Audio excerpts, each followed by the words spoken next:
I'll start off with some prominent Americans. First, we have Madeleine Albright, who was the first female Secretary of State in the United States.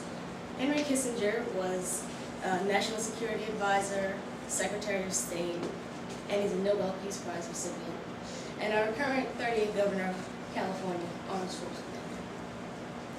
You may be wondering what these American leaders have in common. They're all accomplished political figures, but another more obscure trait that they share is that none of them are eligible to run for president. This is due to the Natural Born Citizen Clause. It's a provision in Article 2 of the Constitution that says that you must be a natural born citizen in order to run for the office of president. It also stipulates that you must be a resident of the United States for 14 years and that you must be 35 years old.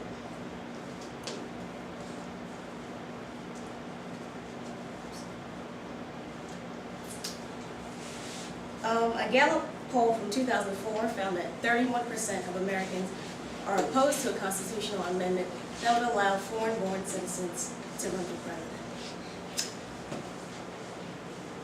67%, 31%, only 31% were in favor, while 67% opposed. Today I'm going to explain why we need a constitutional amendment, why it would be in the best interest of the country, and in the interest of protecting America's freedoms.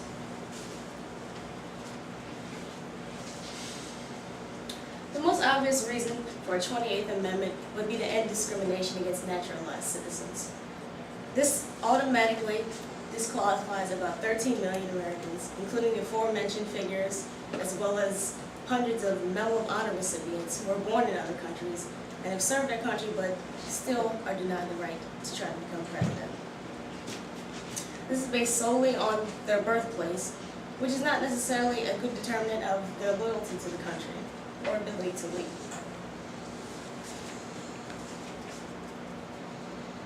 The clause is also outdated.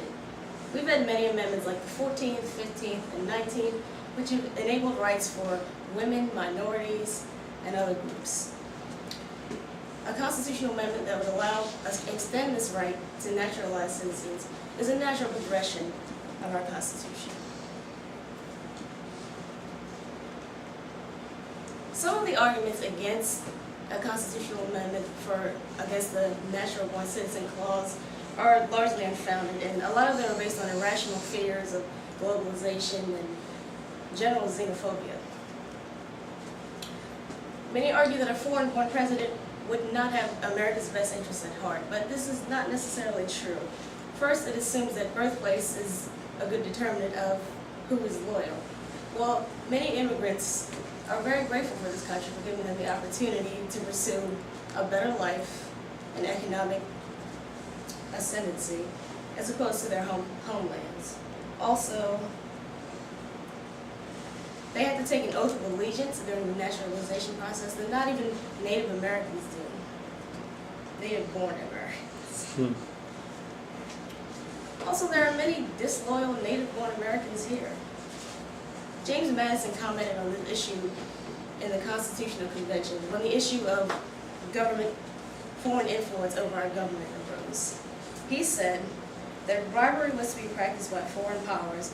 It would be attempted among natives having full confidence of the people, not among strangers who will be regarded with a jealous eye.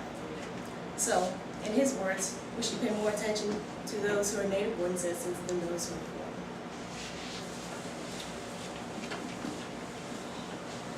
Finally, we have separation of powers built into our government to prevent any one person from gaining too much power or corrupting our government.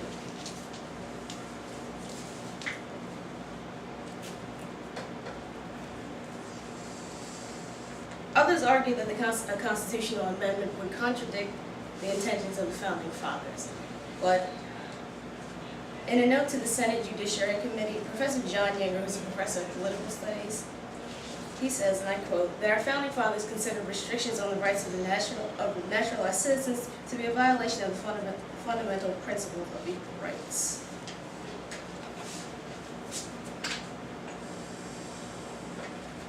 So,